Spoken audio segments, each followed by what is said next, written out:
All right, November 6th. Welcome to another episode of Stand Tall. We're going to get right into it with chapter 2 out of The Art of War, verse 6. There is no instance of a country having benefited from prolonged warfare. Verse 7. It is only one thoroughly acquainted with the evils of war who can thoroughly understand the profitable way of carrying it on. Very interesting. We'll leave it at that one. The profitable way of carrying it on. Master Sun says, therefore, those who are not thoroughly aware of the disadvantages in the use of arms cannot be thoroughly aware of the advantage in the use of arms. It's a little bit different than profiting. So I think the interpretations and the translations and the alternate text always help.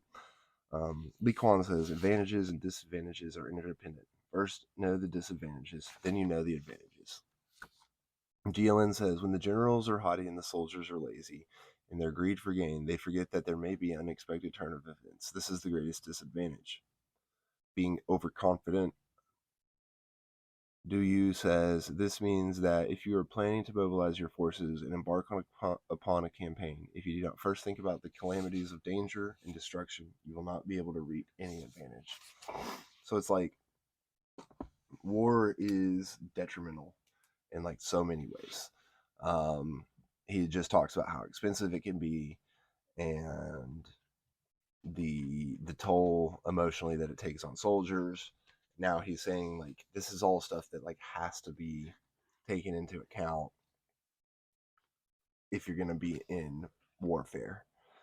That way, I think profitable maybe is not the best translation, even though we might want to take that and twist it into some kind of conspiracy for today's day and age with the for-profit industrial complexes, whether it be the healthcare, the military, the prison, technology, whatever industrial complex is out there that's just churning money. But anyway, November 6th, the Daily Stoic from Ryan Holiday and Stephen Hanselman.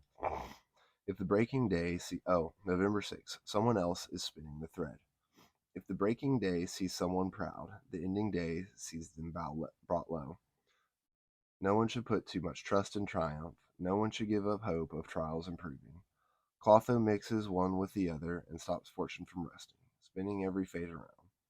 No one has had so much divine favor that they could guarantee themselves tomorrow. God keeps our lives hurtling on, spinning in a whirlwind. Seneca, Thyestes 6:13. The novelist Cormac McCarthy was living in a motel room when he heard a knock at the door. It was a messenger.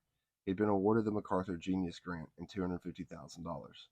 Unexpected events can be good as well as bad, just as Sun Tzu was just saying. Warfare can be good or bad depending on the known unknowns. Who could dream of such an unexpected twist? Who but Clotho, one of the three Greek goddesses of faith, who spins the thread of human life to the ancients? She was the one who decided the course of events of our lives, some good and some bad. And as the playwright Ageless wrote, when the gods send evil, one cannot escape it. The same was true for great destiny and good fortune. Their resigned attitude might seem strange to us today, but they understood who was really in control. Not them, not us. No amount of prosperity, no amount of difficulty is certain or forever. A triumph becomes a trial becomes a triumph. Life can change in an instant. Remember today how often it does. That's so true. I mean, there's just, we just expect things to just keep moving forward. We kind of like expect things to just fall into place.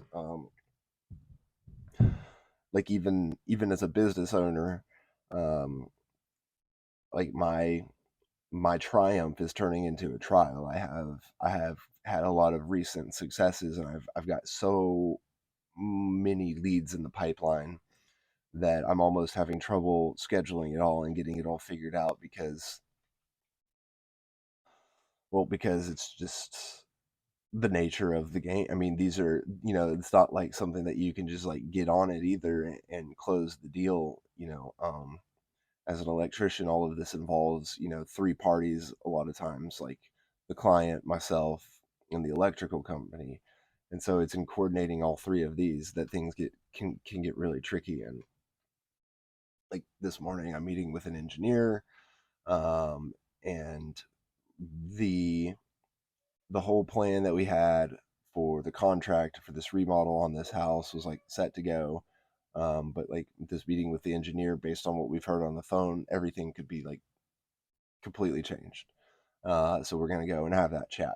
So I think we're obviously going to be doing what we can to prevent anything crazy from getting out of control. But I think it's just a good example that like the antithesis of a trial or triumph turning into a trial is like a setback is a setup for a comeback. So um a lot of times when bad things happen, those are the setup for a comeback, right? It knocks us down to give us some perspective so that we can come out stronger and fight harder next time. But then also the triumphs that turn into trials. I mean, just because something is going good, right? Like getting married. I mean, getting married is fantastic. And marriage is work, and it's one of the best things that's ever happened to me. But it can still be trial. It could be a trial at times. I think a lot of people who are married understand that. And just like with work, getting a raise from your boss often means more responsibility. And if you're not ready for that responsibility, it could be a trial. If you're not, or there's just all kinds of examples. So maybe y'all should drop some in the comments below about some examples of like triumphs of like good things that have happened that have turned into, trials in a way, into, these things of struggle. Because a lot of times everybody knows the good comeback story, but not very many people talk about like when they had success and then that changed them. I mean, some people do, but maybe not on a individual level like Sun Tzu has. So as we are in the daily warfare with our emotions and the world, as we try to not have war, because that's the true art of war, is not engaging in war at all, we'll keep standing tall. So we'll see you guys on the next one. Thanks.